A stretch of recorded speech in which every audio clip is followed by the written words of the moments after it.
Лионель Месси в этом сезоне не реализовал 4 из 7 пенальти, так что мы, наконец, нашли слабое место у футболиста с другой планеты. Он мажет в среднем каждый 4-5 удар. Не лучше дела обстоят и у Неймара с Суаресом. Представителям убойной троицы, похоже, легче забить со штрафного, чем с точки. Конечно, пенальти — это лотерея, но чтобы сорвать в ней джекпот, необходимы железные нервы. У кого они крепче? Это свежее исследование эксклюзивно от Аспорти ТВ. Топ-10 лучших исполнителей пенальти в современном футболе. 10-я строчка, и тут старичок Франческо Тотти и 83% реализованных ударов с точки. Лидер и капитан, он никогда не перекладывает ответственность на партнеров в решающий момент. У Ческа отличная техника, поэтому он способен пробить как угодно, низом, верхом или ударом по ненке. Именно так Тотти реализовал важнейший удар в серии пенальти с Голландией на Евро-2000.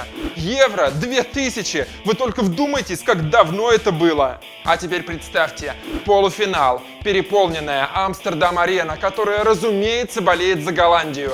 В воротах великий Эдвин ван дер Сар. А Тотти подходит к точке и издевательски подсекает мяч. Стадион затихает, соперник деморализован, Италия в финале. Видимо, у Ческа железные, не только нервы.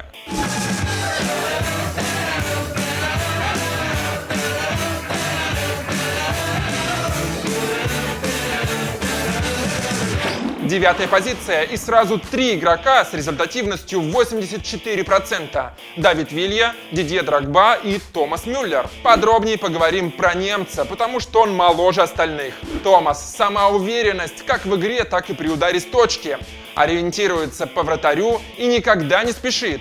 Переступает при разгоне, слегка замедляя шаг. Почти всегда бьет низом в левый угол, и мяч при этом стелится по газону. Не летит, а именно стелится. И такой удар голкиперам очень сложно отразить, даже если они угадывают направление. Пожалуй, главный пенальти Мюллера случился на победном для немцев чемпионате мира 2014 в игре с Португалией. Это был первый матч на турнире, который задал тон выступлением Бундестим.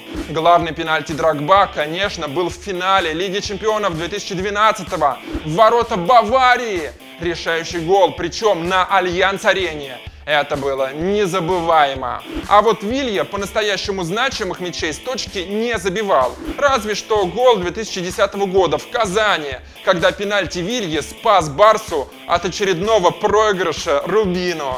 Серега Рыжиков чуть-чуть не дотянулся.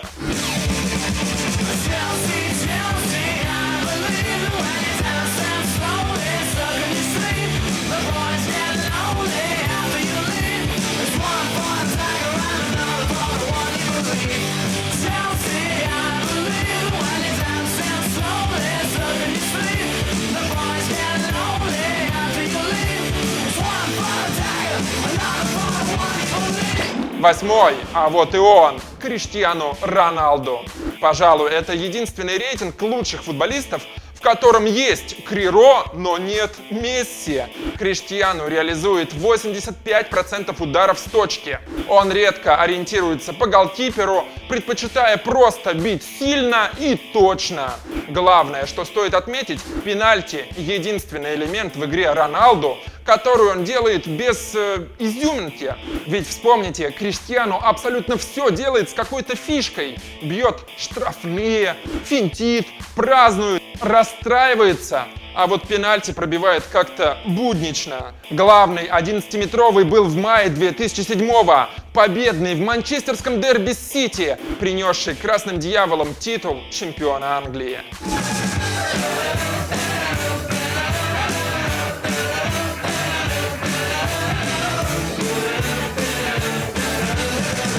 Седьмой. Фрэнки Лэмпард. Начали забывать, а вот и зря. Англичанин до сих пор играет в МЛС и за карьеру реализовал 62 пенальти.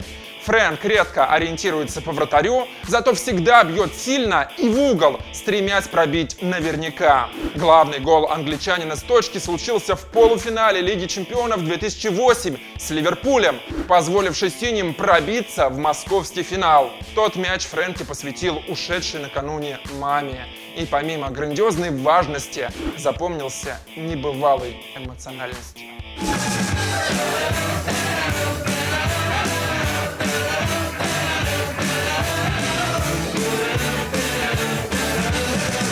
Шестой. Эден Азар. Этот сезон бельгиец проводит ужасно, но с точки все равно забивает. Именно удар с 11-метрового позволил Эдену впервые отметиться голом в этом году за Челси. Пусть и в кубковом матче, пусть и с МК Донс. Как бьет пенальти Азар, многие не помнят. Гораздо лучше все помнят, как он бьет болбоев. Но поверьте, техника у бельгийца очень самобытная.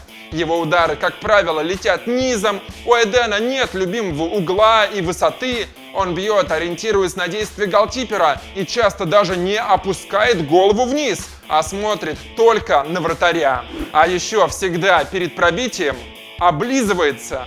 Думаю, это серьезно ему помогает. Как Роналду, широко расставленные ноги перед штрафным. Так что, друзья, вы поняли, что надо делать, чтобы забить. Да?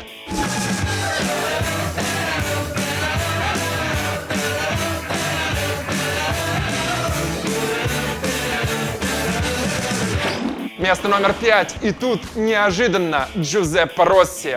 Не путать с Даниэле де Росси из Ромы. Джузеппе – один из самых невезучих футболистов мира. Ужасно талантливый, он много забивал, но 3 раза травмировал крестообразные связки колена. Перенес 6 операций, пропустил больше 3 лет. И сейчас играет в скромном Леванте, хотя игроку всего 29. Тем не менее, он уже забил 4 мяча за полсезона, и один из них с пенальти. Росси немного приостанавливается перед самим ударом и переступает, пытаясь запутать вратаря, примерно как Мюллер. А главный мяч с точки забил в плей-офф Лиги чемпионов 2009 за Вильяреал. Тот удар помог Субмарине сравнять счет в противостоянии с Панатинаикосом и в дальнейшем пробиться в четвертьфинал. Плей-офф Лиги чемпионов Вильяреал Панатинаикос. Сейчас такое сложно даже представить. Хотя, если через год в плей-офф встретятся Ростов и Лестер, это будет еще круче.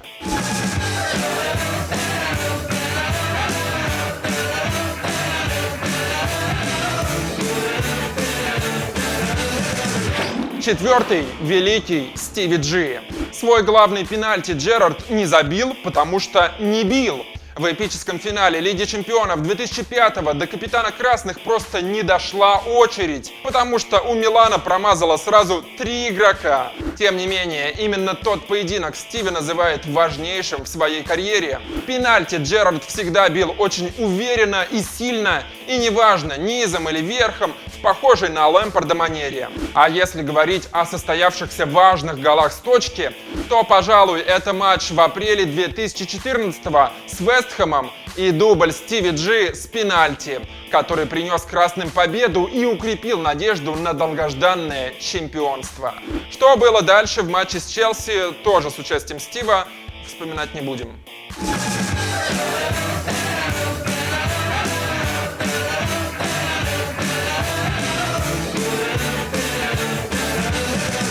Бронза сегодня и опять неожиданно Артуро Видаль. Техника чилийца сильно отличается от остальных участников топа. Он всегда бьет сильно, в притирку со штангой и очень часто в девятку.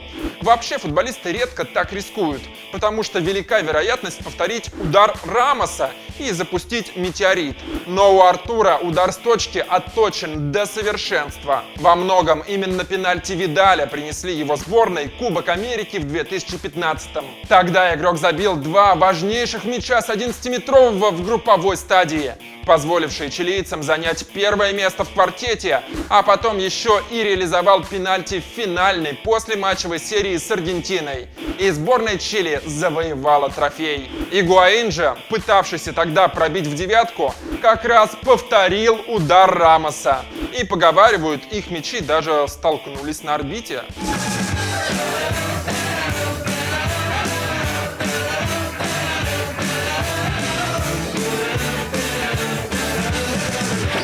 Вторая позиция – Златан Ибрагимович и 88% реализованных пенальти. Ибра настолько крут, что может исполнять пенальти и как Видаль, и как Азар, и как Лэмпард. Он всегда бьет по-разному, действуя по ситуации. Может на силу, может на точность, а может и по-пижонски, как было в поединке с Лионом, когда Ибра пробил Паненкой под перекладину. Неизменно одно: после забитого пенальти на лице у Златана возникает пижонская улыбка, и он раскидывает руки, чтобы партнерам было удобнее его обнять. Самый важный пенальти Ибры был совсем недавно, в стыковых матчах с Данией за выход на Евро 2016. Швеция вышла, в том числе благодаря тому удару Ибры с точки. Так что этот чемпионат Европы будет интереснее недавнего чемпионата мира. Почему? Потому что на нем будет Златан.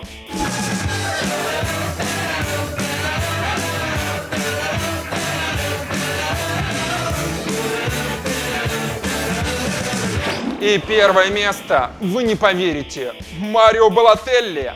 Да, у игрока куча недостатков, он высокомерный, ленивый и самоуверенный, но при этом ужасно талантливый. Когда Супер Марио подходит к точке, он нереально спокоен. Играет по вратарю, очень рвано разбегается и за доли секунды до удара немного приостанавливается. Бала, единственный в топе, часто бьет пенальти вообще без разбега. Просто замахивается и вколачивает в уголок.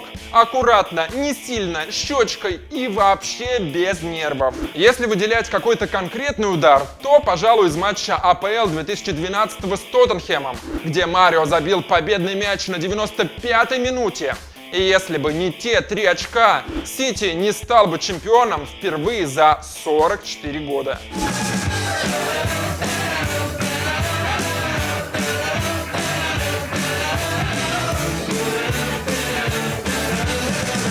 Друзья, и бонус. Лучший по статистике пенальтист в истории – легенда Саутгемптона Мэтью Летисье.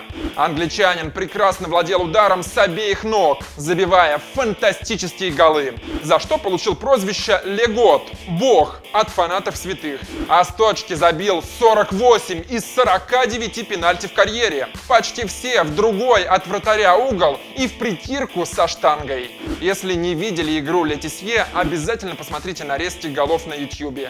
Это того стоит.